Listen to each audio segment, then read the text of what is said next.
સુરતમાં ખ્યાતનામ નામના ધરાવતી હોટલો અને ડેરીઓમાંથી પનીર અને ચીઝના નમૂના લેવામાં આવ્યા હતા, જે નમૂના ફેલ થતાં પાલિકાએ દંડની આકરી કાર્યવાહી કરી છે।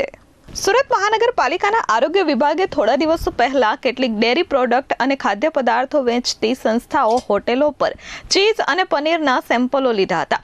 આ તમામ સેમ્પલોમાં ભેળસેળની આશંકાને આધારે લેબોરેટરીમાં મોકલી દેવાયા હતા, જેના રિપોર્ટ સોમવારે આવ્યા હતા, જેમાં 6 નમૂનાઓ ફેલ એટલે કે ફૂડ સેફ્ટી સ્ટાન્ડર્ડ મુજબના નહોતા, જેમાં બમરોલી રોડ પર હિંગળાજ ડેરીમાંથી લેવાયેલ પ્રીમિયમ ફ્રેશ પનીરમાં ફેટનું પ્રમાણ ધારાધોરણ કરતાં વધુ હતું, જ્યારે ન્યૂ સિટીલાઇટ રોડ પર અનુપમ બંગલો પાસે ટોર્નિટો પિઝામાંથી લેવાયેલા પનીરમાં બીટા સિટોસોરેલની હાજરી અને ફેટનું પ્રમાણ ઓછું હોવાથી સબ સ્ટાન્ડર્ડ જાહેર કરાયું હતું। અહીંથી જ લેવાયેલા ચીઝમાં પણ મિલ્ક ફેટ ઓછું નીકળતા તેને પણ હલકી ગુણવત્તાનું જાહેર કરવામાં આવ્યું હતું।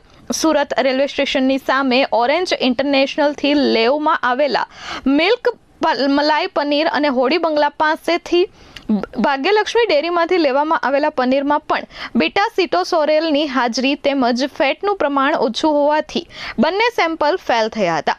આ ઉપરાંત રેલવે સ્ટેશન સામે હોટેલ સિફત ઇન્ટરનેશનલ એન્ડ ફરમાઈસ રેસ્ટોરન્ટમાંથી લેવાયેલ પનીર પણ સબ સ્ટાન્ડર્ડ જાહેર કરાયું હતું। નામના મેળવતી સંસ્થાઓમાંથી લેવાયેલા નમૂના ફેલ થતા લોકોમાં પણ હવે ચર્ચા ઊભી થઈ છે।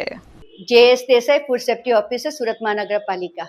સુરત શહેરના નાગરિકોને આરોગ્યને ધ્યાનમાં લઈ સુરત મહાનગરપાલિકા ના ફૂડ ઇન્સ્પેક્શન વિભાગ દ્વારા સુરત શહેરની ઘણી બધી સંસ્થાઓ, ડેરીઓ તથા હોટલ રેસ્ટોરન્ટમાંથી છેલ્લા ઘણા સમયથી પનીર, ચીઝ જેવા નમૂનાઓનું તપાસણી કરવામાં આવેલ છે, જેમાંથી પાંચેક સંસ્થામાંથી પનીર અને ચીઝના નમૂનાઓ નાપાસ જાહેર થયેલ છે, જે સબ સ્ટાન્ડર્ડ જાહેર થયેલ છે।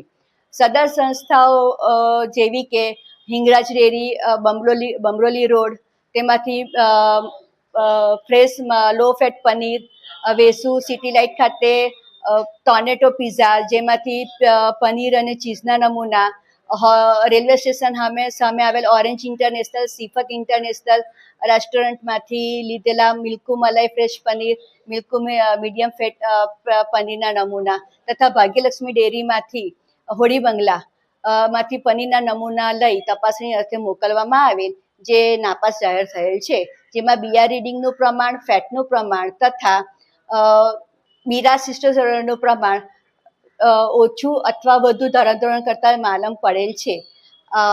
સદર નમૂનાઓ નાપાસ થતાં સદર સંસ્થાઓના ખાદ્ય વિક્રેતાઓ સામે દંડનીય કાર્યવાહી કરવામાં આવશે। Bureau report S24 news Surat.